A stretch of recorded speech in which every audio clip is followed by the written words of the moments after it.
आपण ज्या दीक्षा घेतोय गुरुमार्गात, समजा दीक्षा नाही घेतली, आपलं जे काही चालू आहे आता हे जर आपण चालू ठेवलं तर काय अडचण आहे का त्यामध्ये?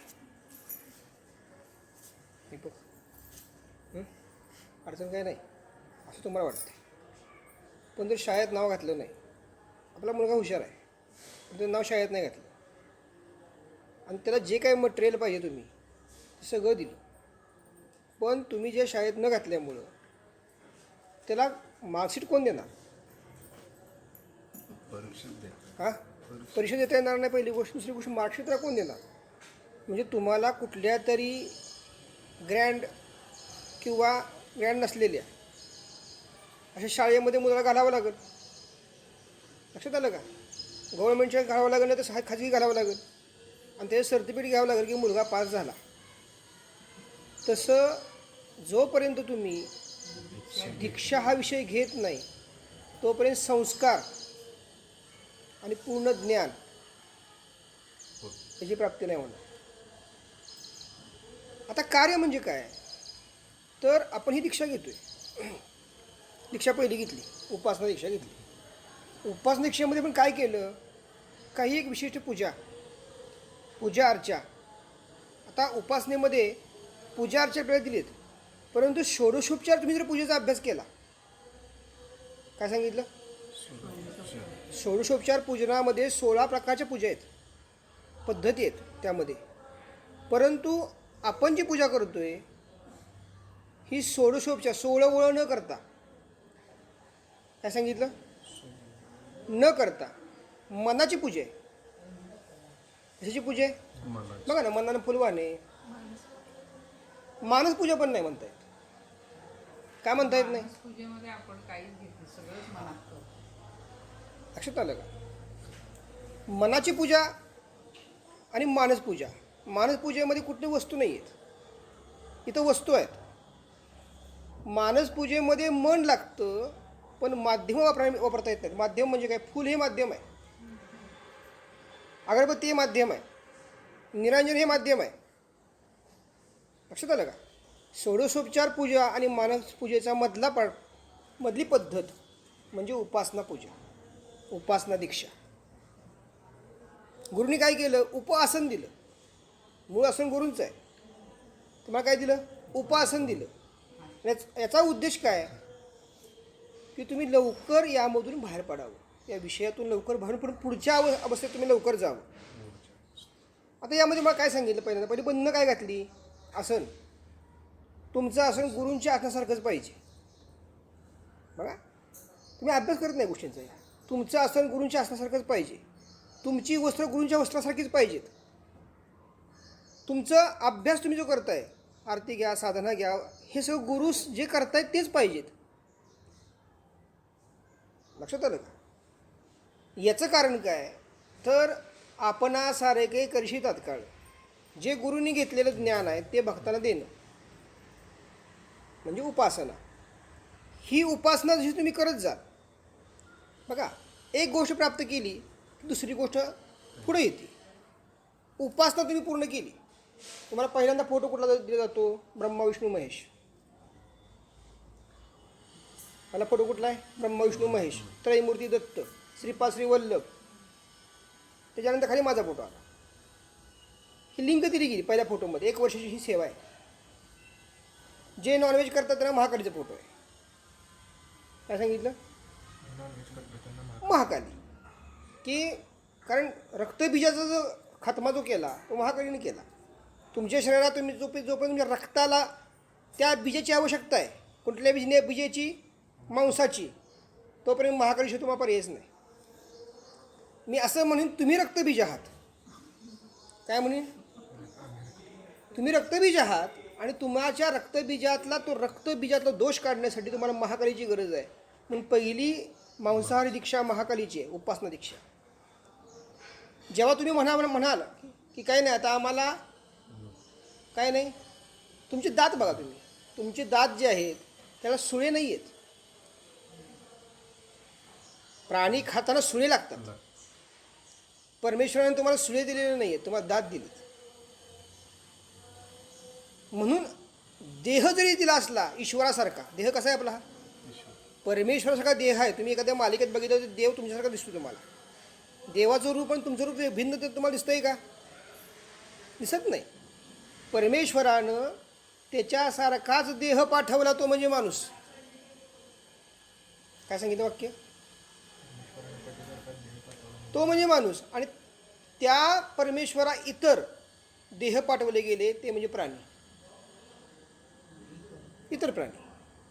म्हणजे मानुष्य देह हा कुणाचं प्रतीक आहे? ईश्वराचं प्रतीक आहे. म्हणून मुक्ती हा विषय मनुष्य देहात आहे. पण अनेक जन्माची जी वासना आहेत, अनेक जन्म काय खातवलो आपण? मांसच खातवलो. अनेक योनी मीचीच झालो, नाही गुरु विसरला. प्रत्येक योनीमध्ये विषय काय होता? प्रत्येक योनी विषय काय होता? मांस. मनुष्य योनीत आल्यानंतर एकदम कसं बदलणार? लक्षात आलं का? म्हणून पहिला मांस तुम्ही खात गेला, आणि त्याच्यानंतर जेव्हा तुमची मानसिक स्थिती अशी तयार झाली की मला ईश्वराचं संधान साधायचं आहे, मांसा तुमचा बंद झाला. म्हणून पहिल्या अवस्थेत 2 दीक्षा आहेत. प्रथम मध्येच एक शाकाहारी, एक मांसाहारी. मांसाहारी दीक्षा घेतल्यानंतर तुम्ही दुसऱ्या वर्षी शाकाहारी गेला असंही सांगता येत नाही. काही काहींचे जन्म जातात, आणि काही काही व्यक्ती पहिल्यांदा म्हणतात मला शाकाहारी दीक्षा द्या. म्हणजे तिचे अपग्रेड वर्जन झाले. ज्याला मला येतानाच तो व्यक्ती कसा आला? शाकाहारी जन्माला आला. दीक्षा ही एका जन्माची नाही आहे, अनेक जन्माचं फलित म्हणजे दीक्षा. काय सांगितलं? फलित म्हणजे दीक्षा. शाकाहारी तुम्ही दीक्षा पहिली घेतली, पहिल्या अवस्थेत तुम्ही काय असता? शाकाहारी तुम्ही दीक्षा जरी घेतली असली तरी तुम्हाला शारीरिक व्याधी असतात. काय असतात? शारीरिक व्याधी तुम्हाला आहेत, घरगुती अडचणी आहेत, समस्या आहेत. याचं निर्मूलन करण्याचं काम उपासना करते. काय सांगितलं? उपासना करते. तुम्हाला वाटतं देव खाली यावा, देव खाली येत नाही, त्याच्या लहरी खाली येतात. आईनं जरी काळजी केली तरी आई जवळ येणार नाही, काळजी जवळ येणार आहे. जवळ काय येणार आहे? काळजी. काळजी आईची कधी कळेल? काळीज असेल तर कळेल. काय सांगितलं वाक्य? काळीज असेल तर काळजी कळेल, काळीज नसेल तर काय होईल? नुसतंच काळजी होतील. तर पहिल्या अवस्थेत मग काय सांगितलं मी गणित? उपासने दीक्षेमुळे तुम्ही काय होता? निरोगी. काय होता? चांगल्या विचारी बनता. लोकांना सगळं आवडतं पण देवाचं करायला आवडत नाही. ते वाटेल ते करायला सांगा, पहाड उतरून खाली माणसं येतील, पण ईश्वराचं नाव घ्यायचं म्हणलं की अंगावर काटा येईल का? मला कुणाला मानायला आवडत नाही. लक्षात आलं का? मी सर्वस्व आहे. आणि जोपर्यंत मी ह्या अवस्था आहे तोपर्यंत उपासनेत तुम्ही उतरू शकत नाही. म्हणून वाक्य असं आहे, अहमपणाचे अर्ध देता आत बाहेर भिजला. कसा भिजला? आता आणि बाहेर. आधी बाहेर भिजला पाहिजे, नंतर आत भिजला पाहिजे. बाहेर भिजणं म्हणजे काय? वस्त्राचा, पहिल्या वस्त्राचा परित्याग करायचा, गुरूंची वस्त्र अंगीकारायची. बाहेरनं भिजला. आणि आतनं भिजला म्हणजे गुरु उपासनेला दृढ झाला. लक्षात आलं का? आता बाहेर भिजला. त्याच्यानंतर काय आहे? तुमची ही पूर्णतः अवस्थामध्ये झाल्यानंतर तुम्हाला नाम दिलं जातं. ते नाम कुणाला दिलं जातं? जे जिवंत नाहीत त्यांचं नाव दिलं जातं. सिस्टीम डोक्यात ठेवा.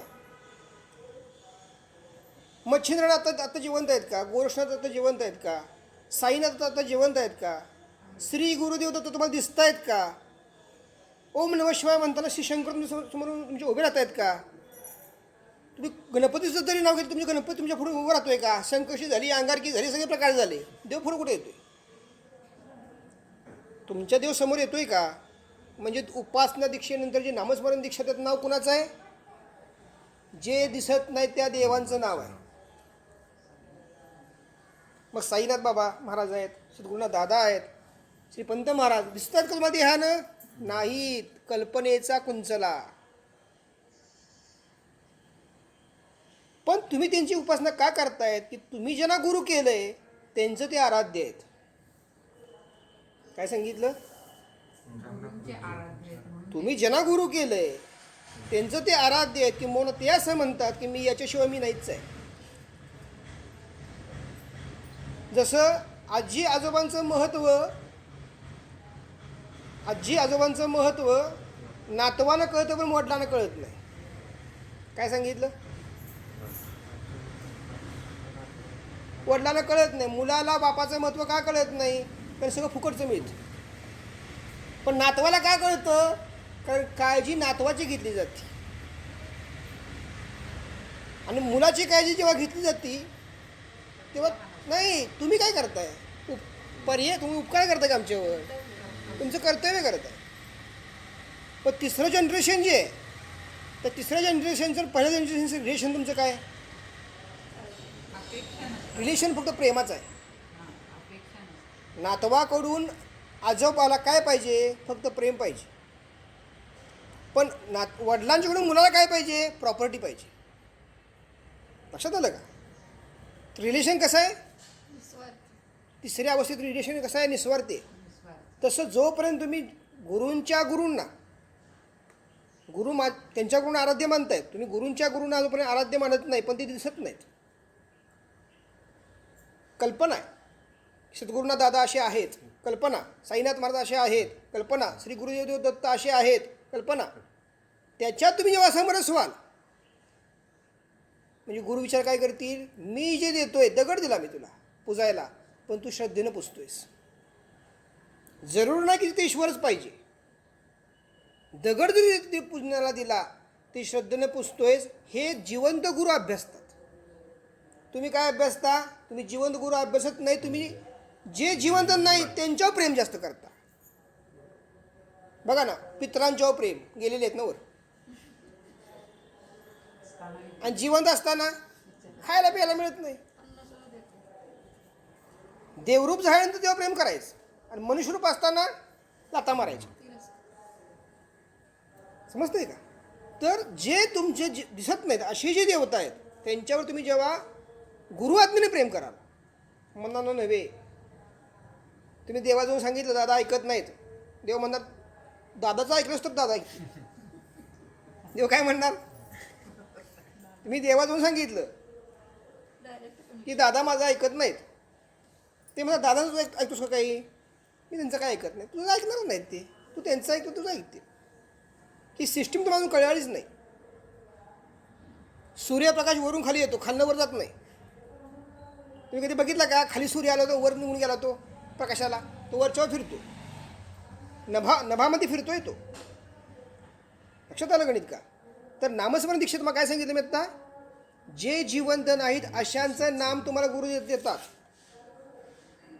आणि तुम्हाला तुमच्या आत्म्याशी एकरूप करतात. जीव आणि जीवात्मा, जीव आणि जीवात्मा. पहिली जी उपासना दीक्षा आहे ही जीवाला दिली जाते. कोणाला दिली जाते? जीवाला दिली जाते उपासना दीक्षा. उपासना दीक्षेतून तुम्ही जेव्हा नामस्मरण दीक्षेत घुसताय, तेव्हा जीवातून जीवात्म्याकडे प्रवास सुरू होतो. मग जीवात्मा कुठं आहे? जीवात्मा म्हणजे काय? काय सांगता येईल? जीव म्हणजे काय? हा, जीव म्हणजे ज्याला कोण वाली नाही असा. जीव म्हणजे कोण? तुम्ही जगला काय, मेला काय, आला काय, गेला काय, कोणाला घेणं नाही देणं नाही. थोडंसं नातं आहे म्हणून प्रेम आहे, नातं आटलं की प्रेम आटलं, त्याला जीव म्हणायचं. आणि जीव तयार कसा होतो? 1 + 1 - = जीव. धनानी ऋण, ह्यातून जीव तयार झाला. त्या जीवाशी घेणं देणं कोणाला आहे? कोणालाच नाही. लक्षात आलं का? सहज जग हे मुक्त स्थिती. सहज जग हे मुक्त स्थिती. सगळं जग मुक्त आहे. कोणाला कोणाचं घेणं नाही देणं नाही. आलास काय आणि गेलास काय. पेपर फक्त नाव येईल, गेला, नाव आलं, आला. लक्षात आलं का? उपासना दीक्षेत तुम्ही काय करणार आहे? जीवात्म्याकडे प्रवास करणार आहे. जीवात्म्याकडे प्रवास म्हणजे काय करायचं आहे? तुम्ही कुठं आहात याचा शोध. तुमचं रिलेशन कुणाशी जास्त आहे? ब्लडशी रिलेशन आहे. ऐकता कुणाचं? ब्लडचं ऐकता. मग मच्छिंद्रला तुमचे कोण लागले? ब्लडनुसार. श्री गुरुदेव दत्त तुमचे कोण लागले? ब्लडनुसार. श्री शिव ओम नमः शिवाय तुम्ही म्हणता, तुमचे कोड लागले ब्लडनुसार, ते माझ्या गुरूंचे कोणतरी आहेत ब्लडनुसार, तुमचे कोण नाही आहेत. तुम्ही कुठल्या पण देवाला जावा, तुम्हाला काय वाटलं की नारळ फळ दिलं म्हणून तो प्रसन्न होईल. तो म्हणतो ही सृष्टीत निर्माण मीच केली, त्यातलं नारळ दिला म्हणजे तू काय वेगळं काय केलं नाहीस मला, नारळ निर्माण त्यांनी. त्यानेच केलं आहे. भावना त्यामागची महत्त्वाची काय, भावना महत्त्वाची. तर नामस्मरण दीक्षेत तुम्हाला काय करायचं आहे, तुमच्या गुरूंनी दिलेल्या नामाचं स्मरण करत करत करत करत तिसऱ्या अवस्थेत जायचं आहे. तिसरी अवस्था म्हणजे अनुग्रह दीक्षा. तर तिसऱ्या अवस्थेत तुम्हाला काय करायचं आहे, ज्या 33 कोटी देवतांना गुरूंनी काय केलं, प्रसन्न करून घेतलं. तुम्हाला गुरु कधी कळतील, कधी कळतील तुम्हाला गुरु, खूप साधना केली. तुमच्या जीवनात बदल झाला तर कळतील. कधी कळतील, तुमच्या प्राप्त जीवनामध्ये जे अडीअडचणी आहेत, जे असमाधान आयुष्य तुमचं आहे, तेच बदल झाला, तुमच्या विचारात बदल झाला, आचरणात बदल झाला, तुम्हाला गुरु कळतील. मग तुम्हाला आचरणात आणि विचारणात बदल कधी होतील, योग्य उपासना असतील तर होतील. मग योग्य उपासना तुम्हाला मिळणार कोणाच्याकडनं, तर अशी मान्यता आहे की ह्या 33 कोटी देवतांथ्रू हा शक्तिस्रोत सगळा खाली येत असतो पृथ्वीवर. मग या सगळ्या 33 कोटी देवता गुरूंनी प्रसन्न करून घेतल्यात. मग गुरूंनी प्रसन्न करून घेतल्यानंतर तुम्हाला किमान त्या अनुकूलता झाल्या पाहिजेत का नाहीत, त्या देवता काय तुम्हाला समजली तरी पाहिजे कमीत किमान. त्या समजण्याची अवस्था म्हणजे अनुग्रह दीक्षा. देवता काय आहेत, त्यांना अपेक्षा काय आहे, तुम्हाला अपेक्षा काय आहे, या सगळ्याची काय झाली, दीपक काय झालं पाहिजे, जाणीव झाली पाहिजे. काय झाली पाहिजे, तुम्हाला जाणीव होते का आज. आता देशपांडे मॅडम तुम्ही आज ओटी आणली, कोणाच्या नावानं भरली, शाकंभरीमध्ये दिसली का, पण भावना तुम्ही शाकंभरीची प्रकट केली ना. शाकंभरीमध्ये दिसणार कधी, तिसऱ्या दीक्षेमध्ये. फूल पडल्यानंतर तुम्हाला जाणीव होणार की ही शाकंभरीला पोचली. तोपर्यंत किती वर्ष गेली आयुष्याची आत्ता दगड मारण्यात, संपत म्हणता येत नाही, पण अर्धा आयुष्य गेलं. अर्धे हां कशा करता गेलं, शोध घेण्यात गेलं. मी काय सांगतोय, तिसऱ्याच वर्षात तुम्हाला बोध आहे. तुमचं अर्धा आयुष्य कशात गेले, शोध घेण्यात गेले. मी तुम्हाला काय सांगतोय, गुरुमार्गात तुम्ही पदार्पण केल्यापासून तिसऱ्याच वर्षात तुम्हाला बोध मिळेल की शोध म्हणजे काय याचा. पण कधी मिळेल तो बोध, एकही वर्ष वाया नाही घालवलं तर. पहिली दीक्षा पहिल्या वर्षी घ्यायची, दुसरी दीक्षा दुसऱ्या वर्षी घ्यायची, तिसरी दीक्षा तिसऱ्या वर्षी घ्यायची. तिसरी दीक्षा घेतली की देवता काय झाले, अनुकूल झाले. लक्षात आलं का. आता माझं साधं म्हणणं तुम्हाला असं आहे की तुम्हाला गुरु म्हणून जो जिवंत लाभतो तो स्वस्त आहे का महाग आहे, दीपक काय सांगता येईल तुम्हाला. तुम्हाला जो जिवंत गुरु म्हणून लाभतो तो स्वस्त आहे का महाग आहे, कसा स्वस्त आहे, दिसतो समोर. दिसला म्हणून सगळी सगळी आपली असतात का, उपासना केली की मग ते आपले पण. हां उपासना गुरु आहेत नियमात आणि नियम आहेत गुरुत. काय सांगितलं, नियमाप्रमाणे उपासना. गुरु नियमात आणि नियम गुरुत. विश्वाच्या उत्पत्तीपासून आजपर्यंतच्या सृष्टीमध्ये फक्त 10%च नियम गुरु मार्गात आहेत. काय सांगितलं, फक्त 10% नियम गुरु मार्गात आहेत. ईश्वरी मार्गात 100% नियम आहेत. चप्पल घालू नकोस, गाव सोडू नकोस, सगळं लग्न झालं बांगड्या काढू नकोस, किती नियम आहेत. गुरुमार्गात नियम काय आहेत, फक्त गुरुशी एकनिष्ठ राहा. काय नियम आहेत, तिसरी दीक्षा घेतल्यानंतर घरच्या लोकांचं ऐकायचंच नाही. कुठल्या अर्थी ऐकायचं नाही, गुरुमार्गातल्या विषयार्थी ऐकायचं नाही. भजी खायची असली तर ऐका, मला काय म्हणायचं नाही त्याबद्दल. काय सांगितलं, नामस्मरण कुणाचं करतोय, गुरूंचं करतोय. इतर देवतेला उपासना काय करायची हे गुरुच्या मार्गानेच जायचं तुम्हाला. पण डोके घालतात कोण? सासवा. कोण घालतात? वंश. कोण घालतात? शेजारी. कोण घालतात? मित्रमैत्रीण. तुम्हाला माहिती आहे का हल्दीची लग्न कुठं जुळतात ते? एखादा मैताला गेल्यानंतर लग्न जुळतं. एखादा वडापावात बसलाय कॅन्टीनमध्ये लग्न जुळतं. जन्माने पोरं काय करणार आहेत? पिझ्झा वडापावच खाणार आहेत. लक्षात आलं का? वातावरण कुठं कसं पाहिजे तुमचं? सात्विक वातावरण तुम्ही जर ग्रहण केलं तर तो पुढची पिढी सात्विक जन्माला येईल. आज जेवताना कंपल्सरी तुम्हाला टी व्ही लागतो. कंपल्सरी टी व्ही ऑन केल्याशिवाय तुम्ही जेवत बसू शकत नाही. तुमचा मेंदू इतका भ्रष्ट झाला आहे की नात्यामध्ये तुमची एकीच नाही. एकी कुठे गेली? पिक्चरमध्ये गेली. टी व्हीमधल्या मालिका बघायच्या आणि तोंडात घास घालायचा आणि घटस्फोट झाला म्हणून काय परत विचारायला महाराजांच्याकडे यायचं. त्या महाराजांनी काय करायचं? लक्षात आलं का? काय सांगायचं आहे मला? अन्नावर संस्कार. तुम्ही जे अन्न खाताय 90% काम अन्न करतंय. किती टक्के? मी परान्न खात नाही. उद्देश काय माहिती आहे का? तुम्ही अन्न तयार करता, तुमच्या मनात जे पाप येतं ते पाप त्या अन्नामध्ये उतरतं आणि अन्नातून देहात जातं आणि देहातून रक्तात जातं आणि रक्तामध्ये ते विषय धारण करतं. डायरेक्ट कंडिशन कुठं आलं? एक पर तुम्ही देवाचं केलं नाही ते हरकत नाही. चला मी त्रास होतो. काय सांगितलं? तुम्हाला देव नाही का आवडत? करू नका, हरकत नाही. पण हे जे अन्न तुम्ही खाताय की जे दूषित अन्न आहे याचं निर्मूलन करण्यात तुमचं आयुष्य जातं आहे. आज ह्याचं खाल्लं, उद्या त्याचं खाल्लं, परवा त्याचं खाल्लं आणि आपल्या सवय आहे चहा फुकटचा प्यायचा. सवय काय? चहा फुकटचा प्यायचा आणि दारू फुकट पाजायची. दोन गोष्टी आहेत. चहा फुकटचा प्यायचा आणि दारू फुकट पाजायची. म्हणजे काय? वाईट सवय शिकवायच्या. वाईट सवय शिकवायच्या आणि जिकडं मिळेल तिकडे काळा बघायचं. पण बाबांनो, सृष्टी अशी आहे, तुझं आयुष्य 100 वर्ष आहे. हायच का नाहीस कळायचं पण नाहीस. काय सांगितलं? आले किती, गेले किती, संपले भरारा.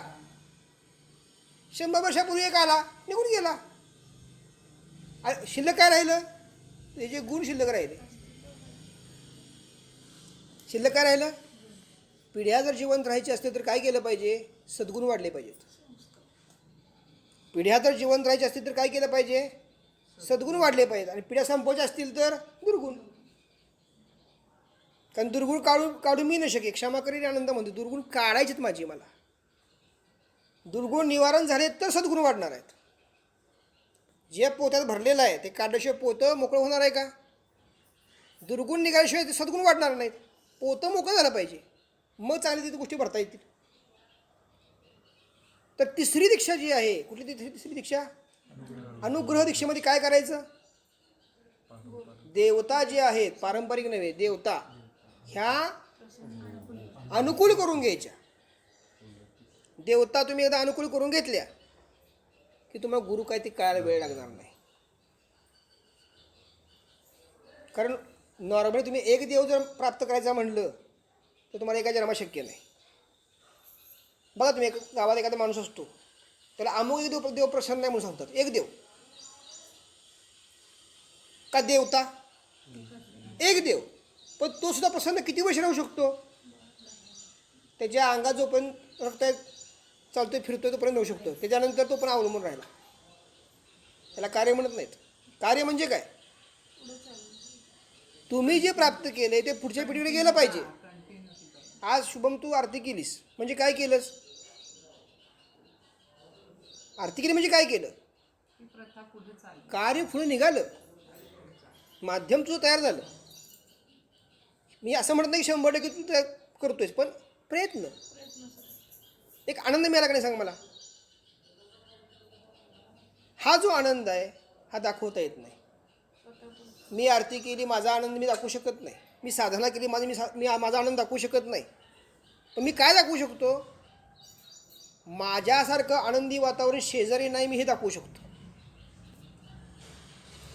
मी काय दाखवू शकतो? माझं कुटुंब आनंदी समाधानी आहे दुनियेनं म्हणावं मी हे दाखवू शकतो. लक्षात आलं का? तुमच्या उपासनेमुळं तुमच्या साधनेमुळं काय होणार आहे? तुमच्या आचरणामुळं काय होणार आहे? समाज विचार करतो की या घरामध्ये आनंदी वातावरण कशामुळं आहे? काहीतरी देवतेच्या उपासनेमुळं आहे. लक्षात आलं का? आणि आनंदी वातावरणामध्ये माणसं दुःख घालत नाहीत. का घालत नाहीत? कारण त्यांचा रखवाला परमेश्वर असतो. वाक्य समजून घ्या. रखवाला कोण आहे? म्हणून तिसऱ्या दीक्षेनंतर आता वाक्य दिलेलं आहे, गुरुने त्रिणीची उपासना. काय सांगितलंय? बाकीच्या कुठल्या गोष्टी करणे नाही, तर चौथी दीक्षा तुम्ही घेणार. आणि हे समजून तुम्ही घ्या की तिसरी दीक्षा तुम्ही घेतली म्हणजे तुम्ही विश्वातल्या सगळ्या देवता ह्या अनुकूल करून घेतल्या. आता कुठल्या देवाच्या मागं लागू नका की मला हा देव प्रसन्न करायचा आहे म्हणून. काय सांगतोय? व्रत, वैकल्य, उपास, तापास, नवस हे सगळं बंद करून टाकायचं. तुमच्या ह्या सगळ्याचा उद्देश काय आहे? एक देव, एक कोणतरी देव किंवा देवी. प्रत्येक तुम्ही सगळे उपास तापास करताय का नाही? सांगतोय मी, कुठली तरी एक देव असेल ना त्याच्या पाठीमागं. पण मी मागं सांगतोय 33 कोटी देव. सर्व देव तुम्हाला जर अनुकूल होत असतील तिसऱ्या दीक्षेमध्ये, तर तो मार्ग सोपा का एका देवावर आयुष्य काढायचा? तो मार्ग सोपा, तो सोपा मार्ग आहे. चौथ्या दीक्षेमध्ये काय होतं? तुम्ही ज्या देवता अनुकूल केलेल्या आहेत त्याच्या आशीर्वादाने तुम्ही माध्यम तयार करायची. पूनम तुम्ही कमी कुठे पडला? इथल्या स्थानिक लोकांच्या मध्ये माध्यमच तयार नाहीत, म्हणून तुमचा विकास थांबलाय. तुम्ही काय म्हणताय? आपल्यापुरतं. बाळांनो, आपल्यापुरतं होत नाही. का? स्वतःसाठी केला की मेला. स्वतःसाठी जगला तर मेला, दुसऱ्याकडे जगला तर जगला. हे जर कार्य मी माझ्यापुरतं मर्यादित ठेवलं असतं, मला सगळं प्राप्त झालं असतं की, तर तुम्हाला काय मिळालं असतं? स्वतः करता जगला की मेला, इतरांच्या करता जगला तर जगला. मरावी परी कीर्तिरूपी उरावे. तुमचा उद्देश काय पाहिजे? जळी, स्थळी, काष्टी, पाषाणी, अंगुष्ठ मात्र प्रयत्न. चुकून नदीला गेलाय पाणी बघायला, कुठे गेलाय? त्या माशाने तुम्हाला सांगता आलं पाहिजे गुरूंच्याकडे चल, गुरुनी दीक्षा घे. स्मशानात गेलाय, त्या वेताला तुम्हाला सांगता आलं पाहिजे गुरूंच्याकडे चल, गुरुनी दीक्षा घे. तुम्ही म्हणता माध्यमच नाहीत. पुष्कळ माध्यम आहेत. रस्त्याला जाताना वाटसुरू भेटला, मग त्या सांगता आलं पाहिजे. दुःख प्रत्येकाला आहे. तुझ्या दुःखाला योग्य मार्ग माझा गुरुमार्ग आहे, चल तू गुरुकडे. जसं तुम्हाला गुरुनी हाताला बोट धरून गुरुमार्गात खेचून घेतलं आहे ना, तुमचं कर्तव्य इतर माध्यमं तुम्ही खेचून घ्याल. त्याशिवाय चौथी दीक्षा पूर्णत्वा जात नाही. काय सांगितलं? माध्यम तयार होत नाही. हे का करायचंय? तर 5व्या दीक्षेत देवता प्रसन्न करायच्यात. काय करायचे? प्रसन्न करणं म्हणजे काय हो दीपक? एखादी व्यक्ती आयुष्यभर देवाची सेवा करते, पण त्याच्या मागे ज्या भावना काय तुम्हाला माहिती आहे का? स्वार्थ. काय भावना आहेत? आणि तुम्ही जे देवता प्रसन्न करून घेणार आहात त्याच्या मागे भावना काय आहे? गुरु इच्छा, गुरु आशीर्वाद आणि गुरुमार्ग. तुमचा उद्देश काय आहे? ईश्वर. त्यांचा उद्देश काय आहे? स्वार्थ. मग देवता त्यांचा ऐकतील का तुमचा ऐकतील? साहजिक तुमचा ऐकतील ना. म्हणजे एक देवता जरी तिने प्रसन्न करून घेतली, धरून चला, घेतली प्रसन्न करून, उद्देश त्यांचा काय आहे? स्वार्थ. तुमचा उद्देश परमार्थ. मग ती देवता विचार असं करते की मी जरी ह्याला प्रसन्न झाले असले किंवा झाला असलो तरीसुद्धा याचा उद्देश स्वार्थ आहे, आणि जो मला दुसरा आज कोणतरी बोलवतोय त्याचा उद्देश परमार्थ आहे, तर मी स्वार्थाचा ऐकायचं का? झाडाला आंबे लागले 200 आणि सगळे ह्यानंच खायचं ठरवलं, काय होणार? किडणार, विडळणार, नाचणार आणि त्याच्या आंब्यावर घाल भांडणं लागणार. पण ते जर वाटले तर 4 लोकांत मुखात जर घालवले तर ती माणसं नाव काढतील की ह्यांच्यामुळे मला 4 आंबे खायला मिळाले. लक्षात आलं का? करायचं आहे काय? परमार्थ करताना परमार्थ सोपा कसा करता येईल? तो जर इतरांना दिला तर सोपा करता येईल. स्वतःपुरता वापरला तर कुठल्याही जन्मात परमार्थ मिळणार नाही तुम्हाला. काय सांगितलं? परमार्थ इतरांसाठी केला की त्याचा उपयोग. लवकर फास्ट. शेजापाजारी कोण अडचणीमध्ये आहेत, काय आहेत, चला तुम्हाला कॉन्टॅक्ट नंबर देते, जावा तुम्ही, तुमचा मार्ग मोकळा करून घ्या. हे ध्यास लागला पाहिजे. तुम्हाला जे दिलेले उपासना आहे ते करत तुम्हाला हे काम केलं पाहिजे. तेव्हा तुमच्या उपासना वृद्धिंगत होतील, तुमची प्रगती होईल आणि येणारा सुखी होईल. आणि मग 5वी दीक्षेमध्ये देवता प्रसन्नाचा कालावधी आहे. तो कालावधी किती वर्ष चालणार आहे? 3 वर्ष, 5, 6, 7. 7व्या दीक्षेनंतर तुम्ही म्हणू शकत नाही दादा मला काही मिळालं नाही. याच्या 7 दिवस आहे. 7 दीक्षा आहेत, 5 ऐहिक आहेत, 5व्यापासून पारमार्थ सुरू होतो. म्हणजे जीव, जीवात्मा, आत्मा, आत्मा. आत्म्यापर्यंतचा प्रवास. विषय समजला? साईनाथ महाराज की जय. आपण ज्या दीक्षा घेतोय गुरुमार्गात, समजा दीक्षा नाही घेतली, आपलं जे काही चालू आहे आता हे जर आपण चालू ठेवलं